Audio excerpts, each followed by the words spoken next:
Next, we reintroduce you to a Coon Rapids native whose life has changed course. A stranger's decision will impact his life forever, but it won't keep him from marching on.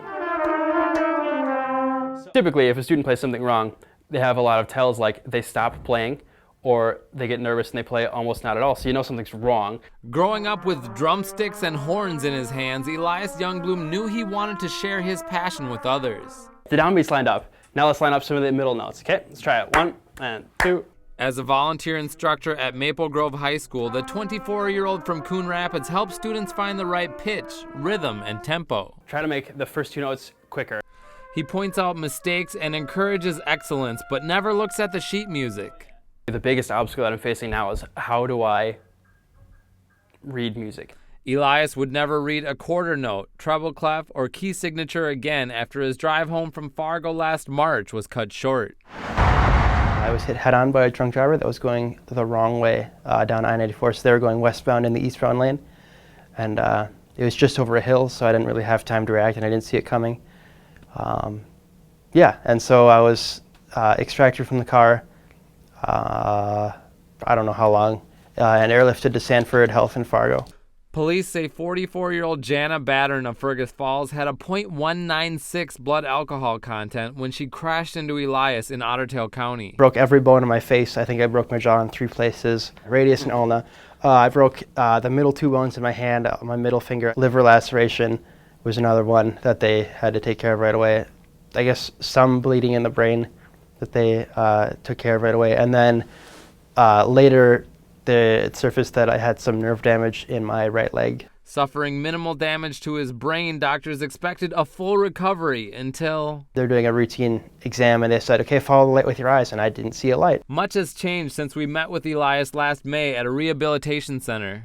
I had physical therapy all summer, pretty much, walking and stretching and strengthening. I still have a few sort of muscular issues with my left arm where it was broken really bad. I think it's a combination of the bad breaks and also that I then didn't use it for 6 months basically. I like to have people around still just because it's easier, but I just moved into my own apartment last month, so I'm living mostly on my own. He now attends a rehabilitation school for the blind called Vision Loss Resources in Minneapolis. With some improvisation, he's reacclimating himself to an independent lifestyle. I was pretty surprised that he decided he wanted to live on his own, not at home anymore. I'm learning Braille, which is hard, and I can fake my way through most things. Yeah,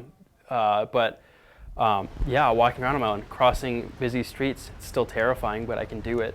Yeah, going to the gym, working out, all sorts of stuff like that. Cooking has been one of the biggest things that I've been just relieved to get back into because I used to cook a lot, and now I can finally cook on my own again in my own apartment. He's so tough, and so single-minded about it that I do think that's pretty great.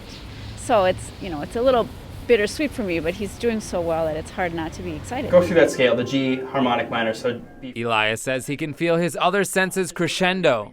Mostly my sense of touch has improved a lot, out of reading Braille and using it to decipher what a lot of different things are. It's my hearing has been the other big one. I don't hear things, any more than anybody else does, but it's easier for me to decipher and discern what they are.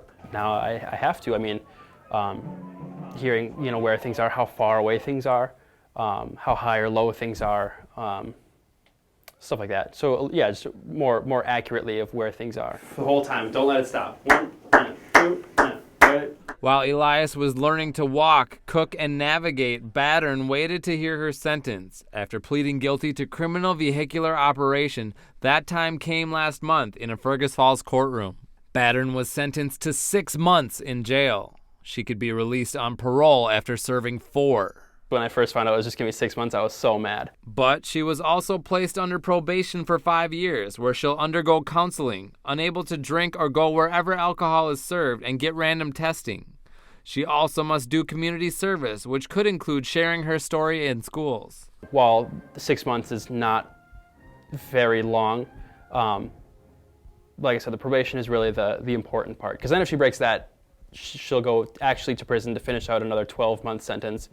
And with, forever on her record, she'll be a felon. If she can, change her life and get her stuff back in order, back to being a reasonable human being again, then that's the most important thing, and jail is not going to do that for her. If it felt like a big relief, I think, to all the family that day to have it behind us. We were only disappointed that the sentencing guidelines aren't very strict, but that doesn't have anything to do with that particular case. It just has to do with our state. So, but what happened was all that could happen legally, and so we were happy with that. So if she can change, that's redeeming to me, because then something good came out of something bad. And if she doesn't, then nothing good came out of something bad, and that's awful, but I can't decide that. That's up to her. Elias wakes up to a daily reminder of the dangers of drinking and driving. You can't just think about yourself, and that's what people do when they drive drunk. They think, oh, I can do it, I'll be fine. Well, if you hit somebody, you will be fine.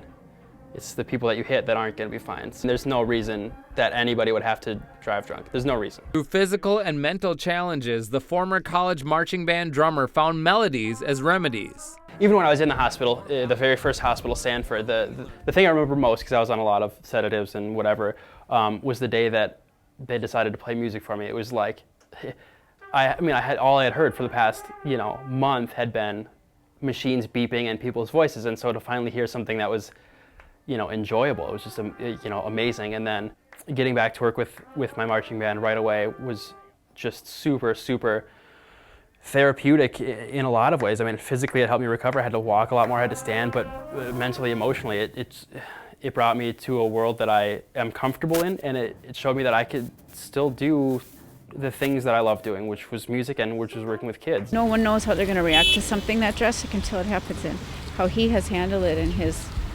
willingness to just push as much as he can and to not get dragged down by feeling angry or feeling regrets in any way has really been inspiring.